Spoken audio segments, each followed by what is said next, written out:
There's a moment no one prepared you for. Not the moment of doubt, not the moment of fear. It's that strange moment when everything goes too quiet, when you look at your life and can't feel anything moving, when that feeling that something was coming simply disappears, without warning, without explanation. And the first thing your mind does is conclude that you failed. But what if this silence wasn't a sign that nothing is happening? What if it was exactly the opposite? Stay until the end, because what you're about to understand here will completely change the way you read what you're living right now. Think about how you were raised. I'm not talking about values or principles. I'm talking about something more subtle and deeper than that. I'm talking about the way you learned to read reality before you even had words to describe what you were learning. From a young age, the world around you taught you one thing very consistently. Progress has an appearance. It has movement. It has visible results. When things are working, you feel it. You see it. There's something concrete happening in front of you that confirms you're on the right track. And when there's none of that, something is wrong. Nobody sat down with you and explained this. They didn't need to. It was the praise that came when you showed results and the silence that came when you didn't. It was the school that measured your worth in visible grades, in corrected tests, in something that could be seen and evaluated. It was the family that got excited when things moved forward and worried when they went quiet. It was the entire world, consistently and without any intention to hurt, teaching you that movement is safety and stillness is danger. That belief didn't stay in your head. It settled into your body. That's why when the field goes quiet, when that good feeling of expansion you were carrying suddenly disappears without warning, when the signs stop appearing and life starts feeling too neutral, your entire system doesn't interpret this as a phase. It interprets it as an emergency, as proof that something went off track. And then a process begins that you probably know very well.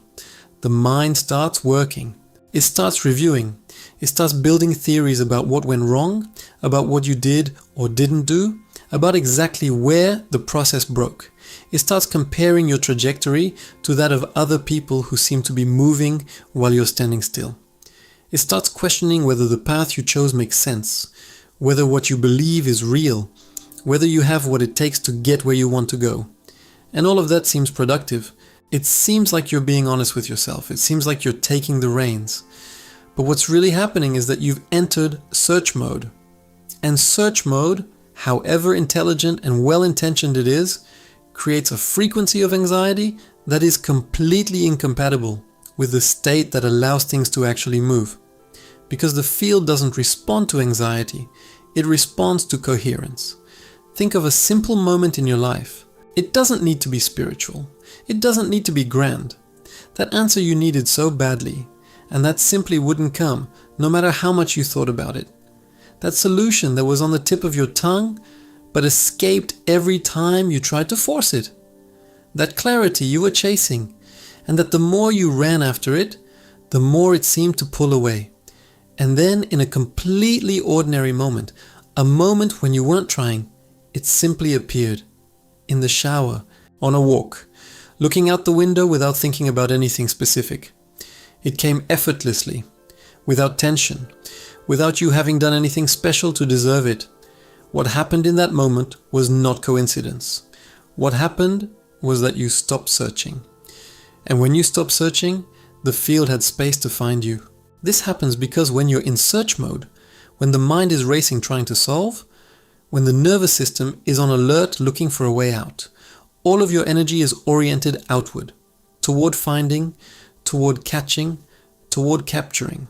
And that outward orientation creates a kind of internal noise that blocks exactly what you're trying to access.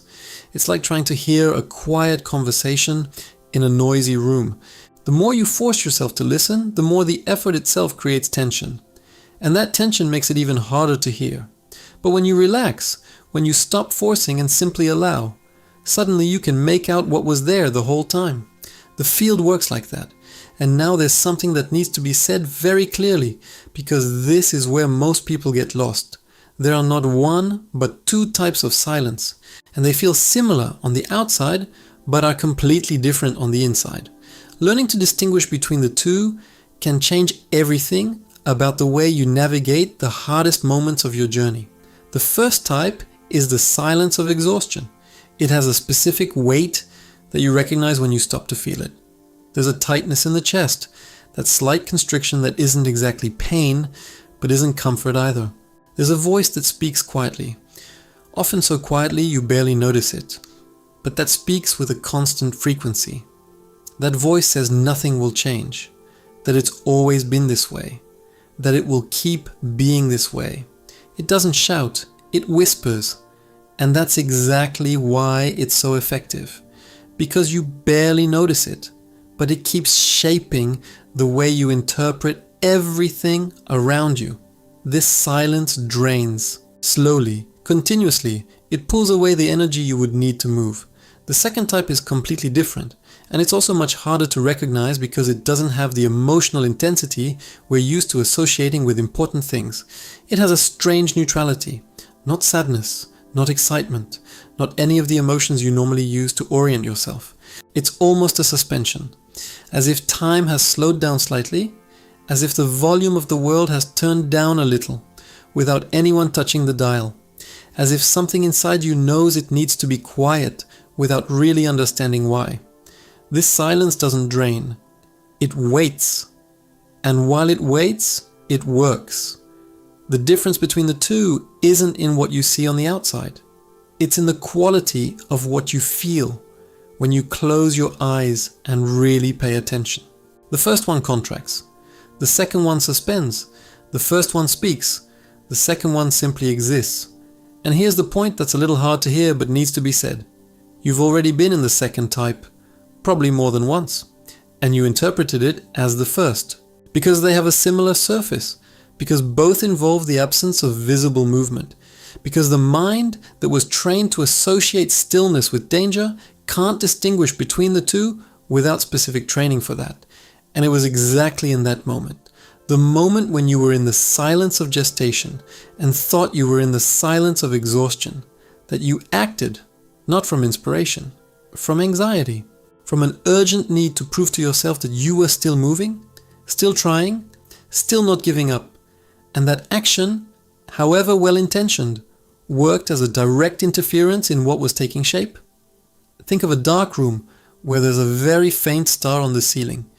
Very faint, almost imperceptible, but real. You were learning to see it. Your eyes were adjusting to the darkness. Your sensitivity was increasing, and slowly, very slowly, the star was becoming clearer. And then you turned on the lights, not out of malice, out of anxiety, out of not being able to bear the uncertainty of the darkness any longer. The star didn't disappear. It's still there, exactly where it was, but now you can no longer see it with all that noise around it. And the only way to see it again is to have the courage to sit in the dark again, to let your eyes adjust again, to trust that what is too faint to be seen under artificial light truly exists when you give it the conditions it needs. The silence you've been avoiding might be exactly the place where everything you've asked for is taking shape. There's something nobody talks about in spiritual and personal development spaces. Everyone talks about vibration, about alignment, about how to attract what you desire. But nobody talks about what happens when what you desire actually starts to arrive and your own body panics. Nobody talks about that strange nausea before a real opportunity, about the impulse to pull back exactly when the door opens, about the inexplicable urge to return to what hurt you because at least that you knew. This isn't weakness. It isn't lack of faith. It's your system doing exactly what it was trained to do throughout your entire life. Your brain works based on what it has already lived. It catalogs every experience and uses that archive to decide what is safe and what isn't. When something new appears, it searches the archive for the most similar experience. If it finds nothing similar, it signals danger. It doesn't matter if it's something you deeply desire. If your body has no memory of how that feels, it will resist. It will create a sensation that something is wrong even when everything is right. And here's the point that changes everything. The quantum shift doesn't happen when you understand what's arriving. It happens when your body learns to exist within it without needing explanation. When you spend enough time inside a new frequency, that it starts to feel familiar instead of threatening. This process is not immediate, and it is not linear. There will be days when everything feels real, stable, completely yours. And there will be days when the old pattern pulls so hard that you question whether anything has really changed. Those days are not relapses. They're the system adjusting. They're part of the process, not proof that it isn't working. There's a point inside any real transformation that no one can fully prepare you to cross. When you're inside it, it doesn't feel like a phase. It feels like an ending. It's the moment when what came before no longer holds, but what's coming doesn't yet have enough shape to support you. You're in the space between, and that space has no visible floor. Every spiritual tradition has a name for this moment. The dark night of the soul, the desert, the void before creation. Completely different cultures across centuries have described the same experience because it is real and it is part of any deep change.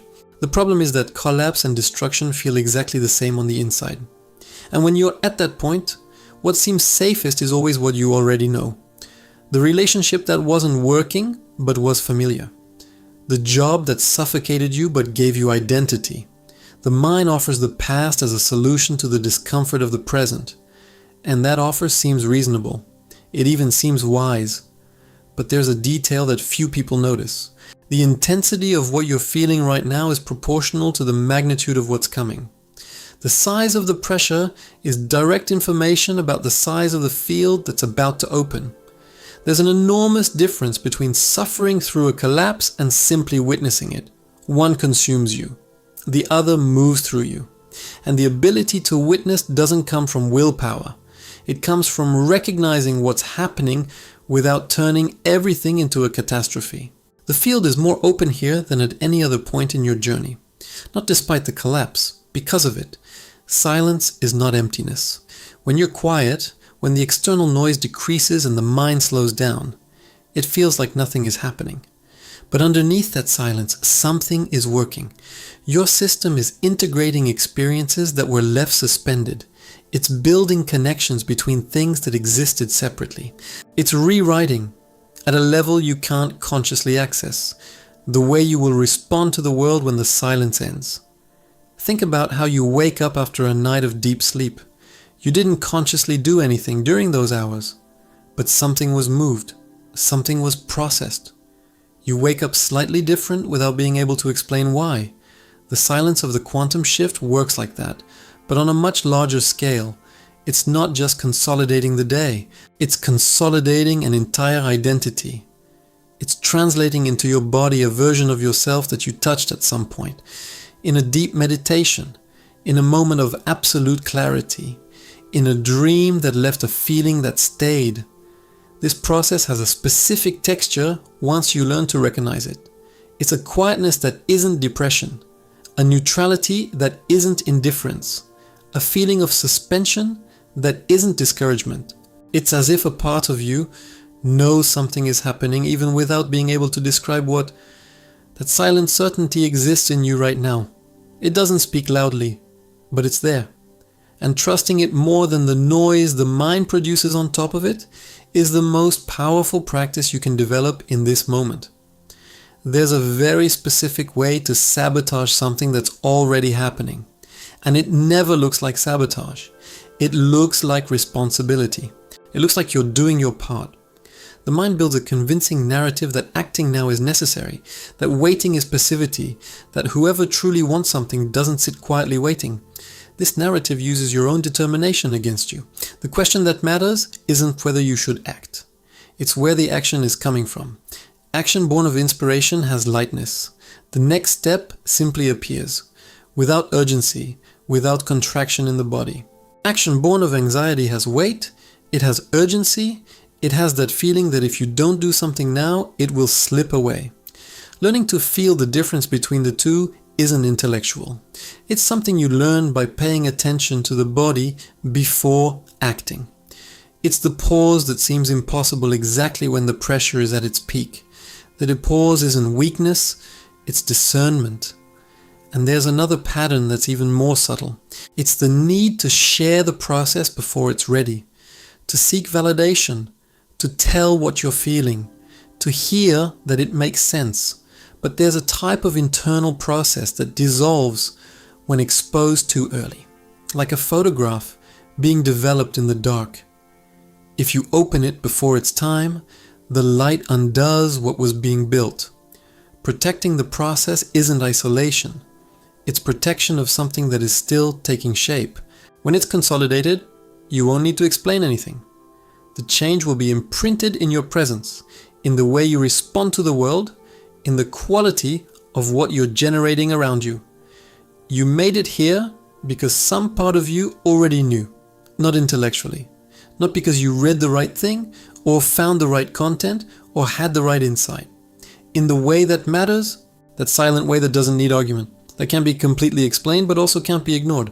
A kind of recognition that happens before the mind has time to analyze, before judgment, before doubt. You felt something move while you were watching this.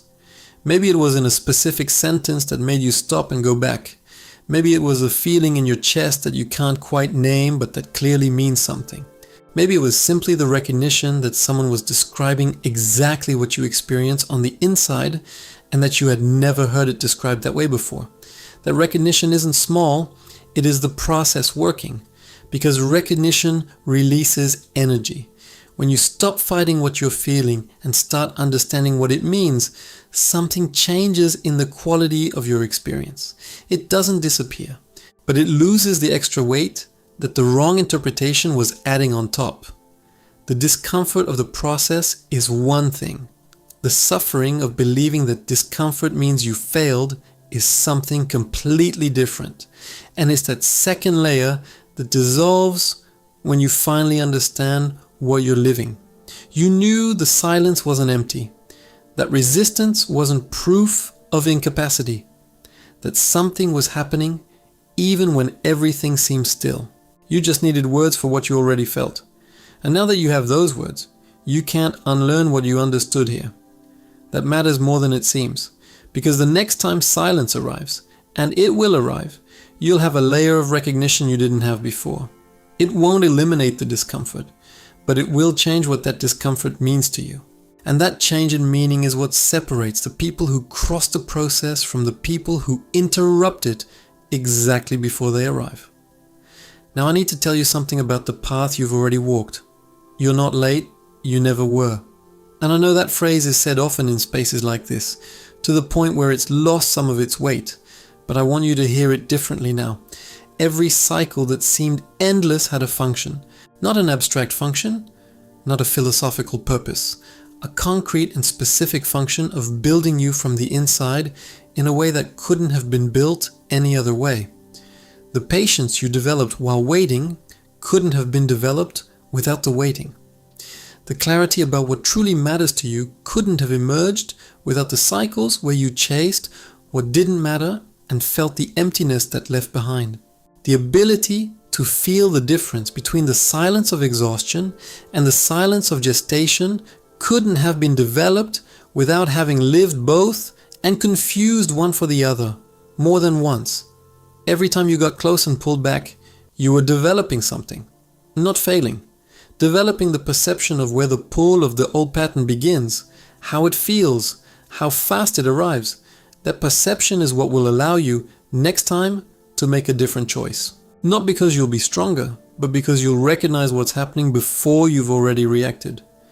Every silence you interpreted as failure was gestation.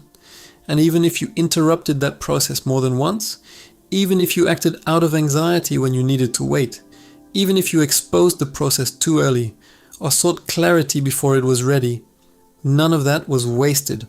All of it was accumulating. All of it was bringing you to this exact moment where you're hearing this and recognizing what it means. The pain you felt makes sense. The time it took makes sense. The intensity of what you went through is proportional to the depth of what is coming. That's not consolation. It's the actual structure of how transformation works. And now there's a question only you can answer. Not about what to do next. Not about which technique to apply or which step to take. Not about how to speed up the process or make sure this time will be different. But about where you are right now, in this exact moment. As these words land on you, and your system processes what it just understood. You're in the silence. That silence that used to seem like failure and that you're now beginning to recognize as gestation. You're in it right now, feeling that strange neutrality that isn't sadness or excitement, just a suspension you don't quite know how to hold yet. Or you're in the collapse, in that space between two floors where the old no longer holds and the new doesn't yet have enough shape to support you. Where everything that was familiar has lost its color and what's coming doesn't yet have clear contours. Or you're feeling the pull of the old pattern, that convincing voice saying you need to act now, that waiting is passivity, that whoever truly wants something doesn't stay quiet. You're in that exact moment where anxiety disguises itself as determination and tries to move you in the wrong direction at the wrong time. Or you've already crossed.